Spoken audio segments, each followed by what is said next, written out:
বিধি যদি লিখে থাকে আমার মিলন তোমার সাথে, পিতা মাতা কি করিবে আরে। কথা দিলাম তোমায় মালা এই দুটি হাত ধরে,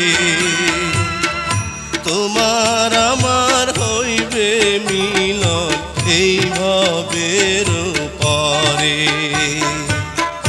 বিধির কলমের লিখন কে পারিবে করতে খণ্ডন, তোমার সাথে হবে আমার